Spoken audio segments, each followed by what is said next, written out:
It was about this time last year I headed into the hills to find a little bit of white oak. I got a little competent enough on the sawmill there that maybe I would mill something for someone other than myself. Maybe try to make a buck. Well, this fellow wanted some 8x8 white oak, and I got a hold of Alan here. He had just what I needed.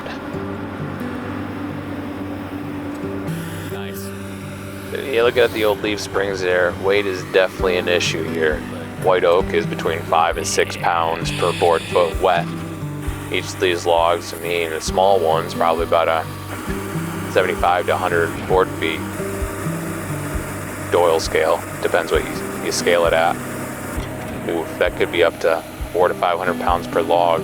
Probably a little less on the smaller ones. Last one might be too much, but we'll see here.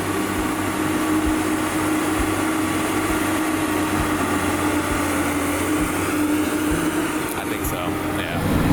And as you can see, we got a load going. We're about 15 minutes, 20 minutes down the road here. She's about every ounce loaded. Build 7.3 IDI pulls it just fine. The 4-speed is not fun. We got the overdrive off, cruising at 2,600 RPMs and 51 or 56 miles an hour. We're heavy on the back here. I'm estimating 5,000 pounds payload on the back. Hopefully it's more like 4. But I'm asking for trouble, and I'm looking for promotion.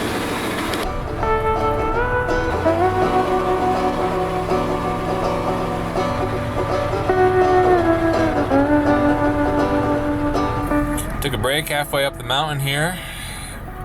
Let it come down. We were touching the L, which is right about the limit we want to do.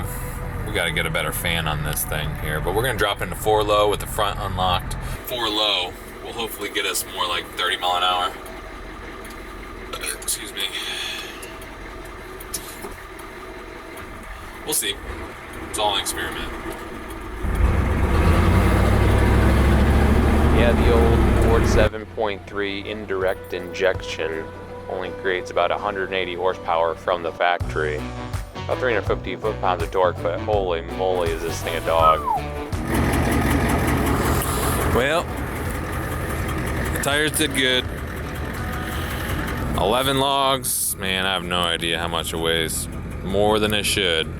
I'm not gonna lie, this electric pump on the hydraulic bed there, it works pretty doggone good. But we got it all bunched up here. We got to take a couple off with the skid steer here.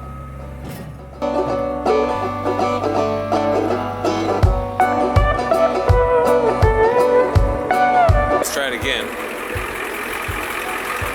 This time we got the edges a little more open. Hopefully there's not as much binding. I'll set you up over here.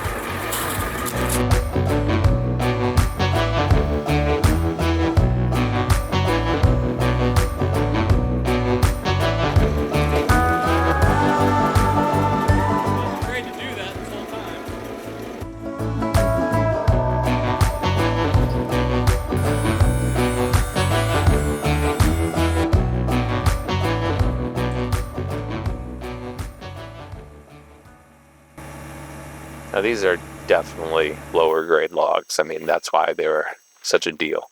But the reality is we're just making posts and beams out of them. We're keeping so much material on these that the amount of movement that's going to happen, don't get me wrong, these will move.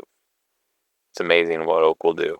But as long as we keep the pit centered as best as we can, these are always going to be heart-centered posts and beams when you got logs this size in an 8x8.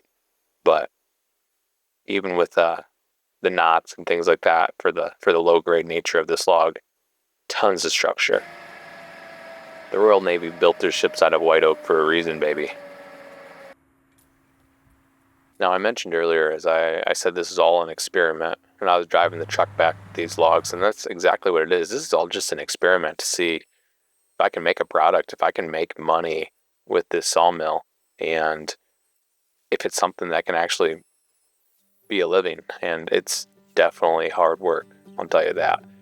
But the reality is there's not a lot of fellas that do this. There's big mills, and then there's American hardwood shipped overseas. That's what it is. There's only a handful of small mills around anymore. Now, don't get me wrong, I know that there's a lot of bandsaw hobbyists out there, but that's what it is. A lot of homeowners buy sawmills now, and that's a good thing. Technology's allowed that, but that's not the same as running a business.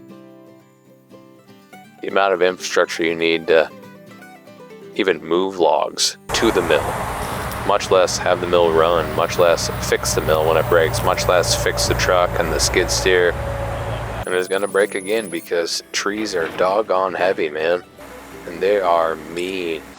They're gonna hurt you. They wanna hurt you. But you gotta love trees. You gotta love the woods. You gotta be a wood nerd. And that's when the sawdust is most satisfying.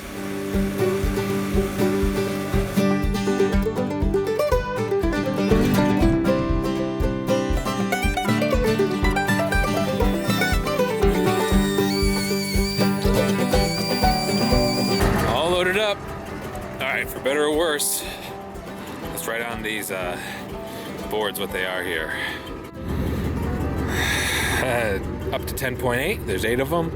3/8, 2 12s, a third 12, that's a 6, 4x8 extra.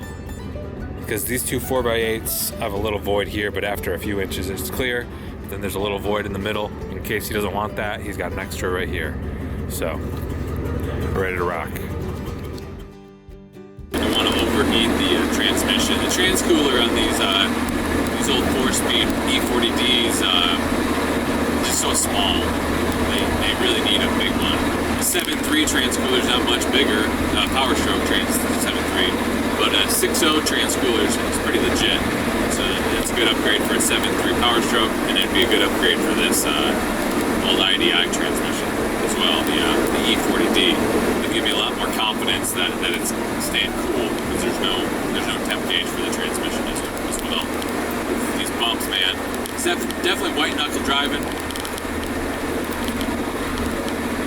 and I don't like it.